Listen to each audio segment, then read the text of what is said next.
You're now tuned into the Morning Star Show with Supersize 75.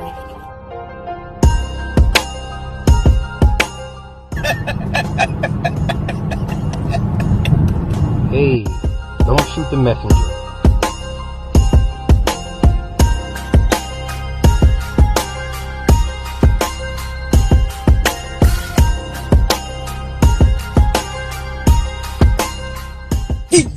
Hey, yo. Hey, let's get into some nigga shit.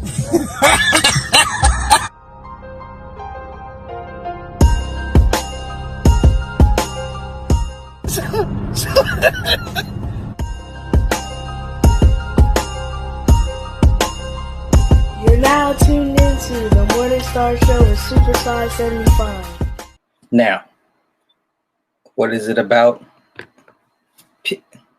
DJ Lawless, come on, P-Valley. It's pretty obvious what is this show's about. It is trashy but fun. Yes, Carrie, yes, it is.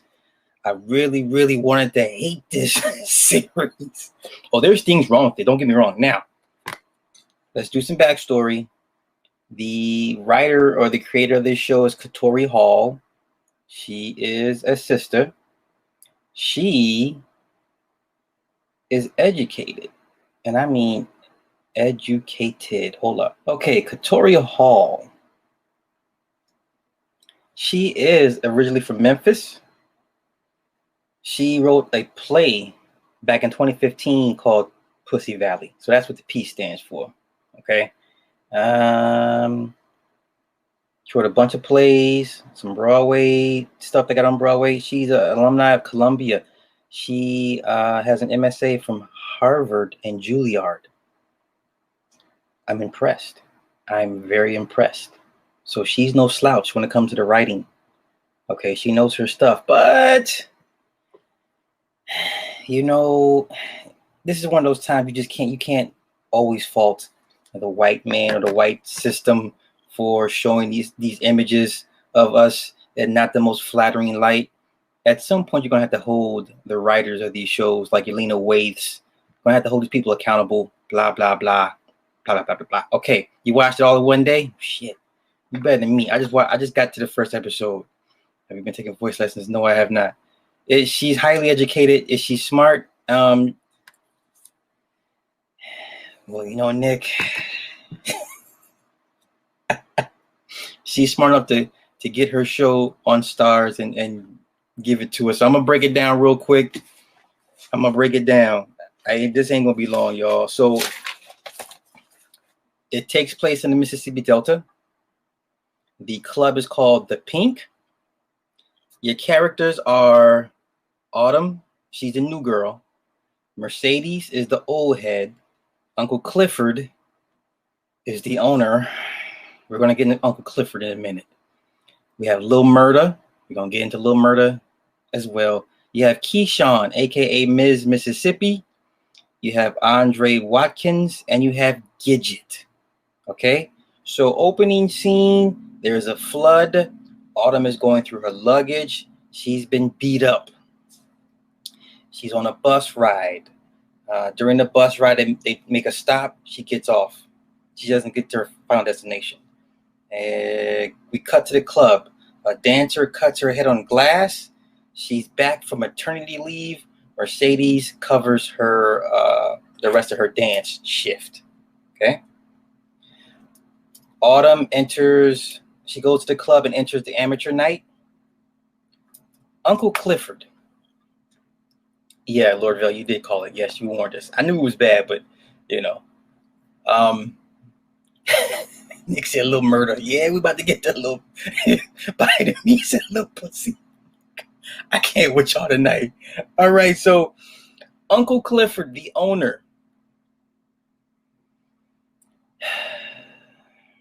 He has a weave. It's with feathered tresses. He has a beard. He has fingernails. Very flamboyant.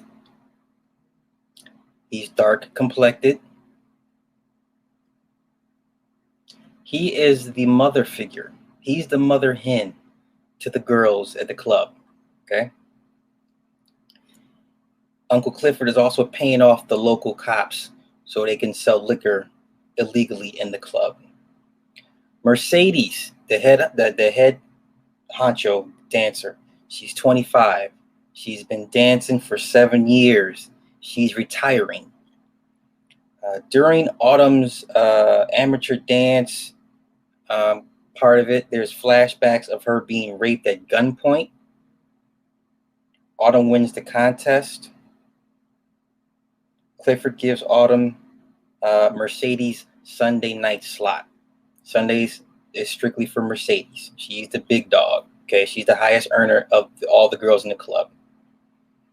There is light skin, dark skin tension between Mercedes and Autumn off the top.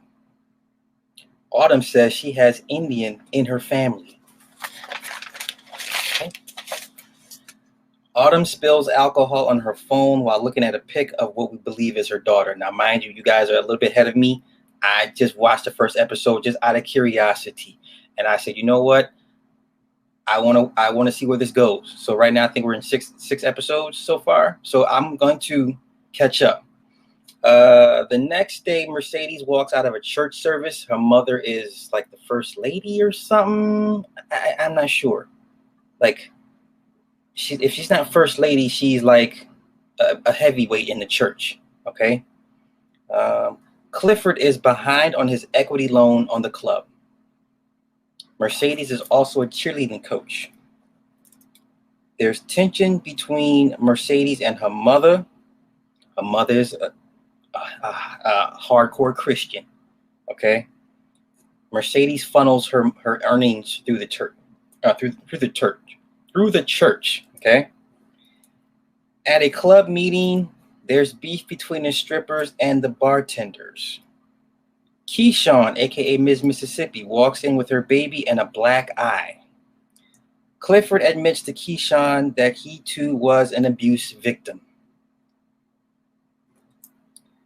Later on that night, Lil Murda pulls up.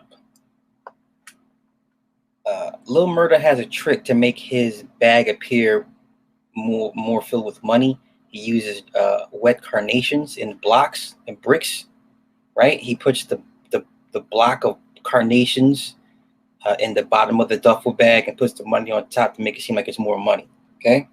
VIP means very important penises. Clifford wants Mercedes to show Autumn the ropes.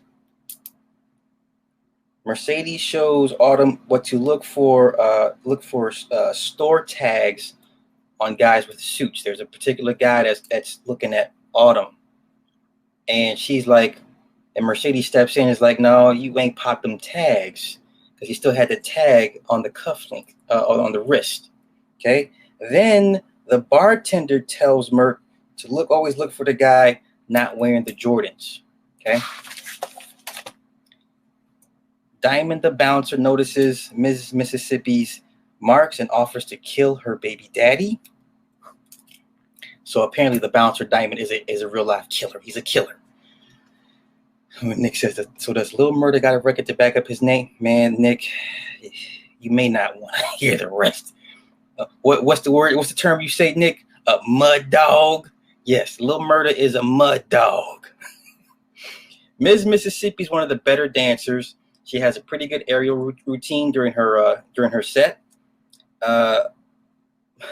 Mercedes notices Lil Murda used carnations in his duffel bag to make the bag appear like it has more money. So Mercedes is a sharp sister. She's seen it all. Sharp sister. Mercedes takes $4,000 for her and Autumn to dance for them in the champagne room. Mercedes then takes Lil Murda into the Paradise Room. She then criticizes his music. Autumn is somewhat attacked by one of Murda's associates. She runs out of the club. Diamond steps in to fight off Lil Murda's posse. Okay, Diamond is the big, swole, light-skinned dude with tattoos. Murda goes looking for Autumn and runs into Clifford.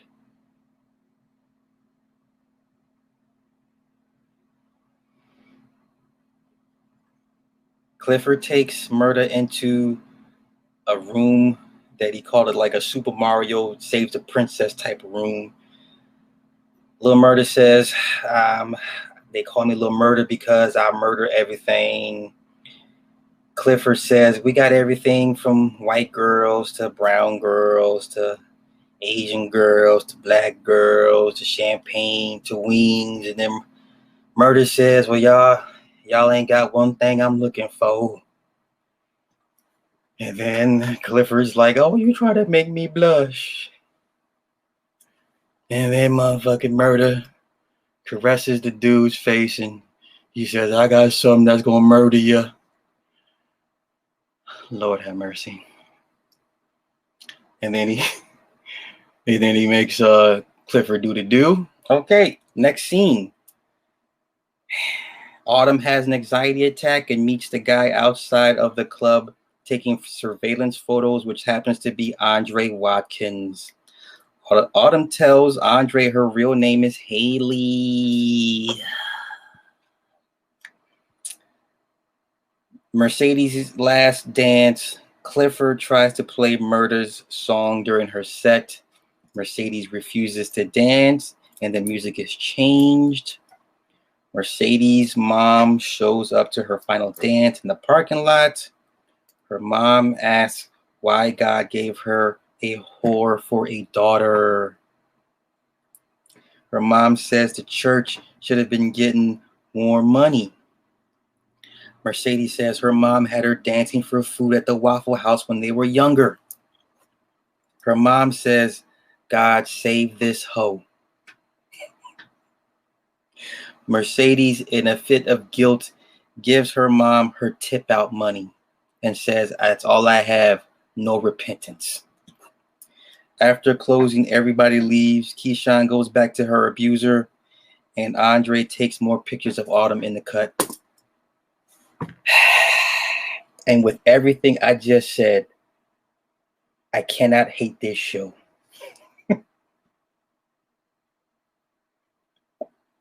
Yes, Flossie, yes. Flossie's like, no. Wait. Where's she at? Yeah. hey, the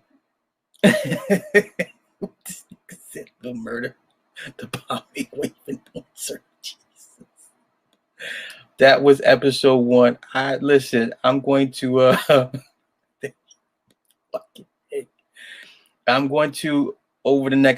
over this weekend try to get a couple more episodes in. I won't be all caught up this weekend. There's no way. I still got to do Edward's breakdowns.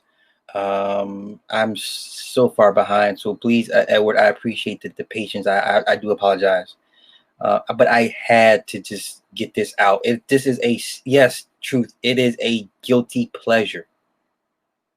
Let me say this, Doggy 5'4", the nudity is not that much compared to what I was expecting, compared to what I've seen on cable television. This was mild, especially for a show about strippers. This was mild nudity, extremely mild. This could have been much, much worse, especially on, considering it's stars, No, Cottrell, it's about strippers. It's P-Valley, y'all. P. So I'm going to probably watch another episode tonight, and then over the next day or so, try to keep up and at least get up to episode 3 or 4. So yeah, get to episode 7, bro. I'm working on it, bro. I have a life outside of this. Okay. And he said, keep watching it. It gets worse. Oh, I'm already certain. I'm certain. So yeah, I'm gonna get out of here. I just wanted to say that real quick, get that out there. We're all caught up. We're gonna watch this all together, people.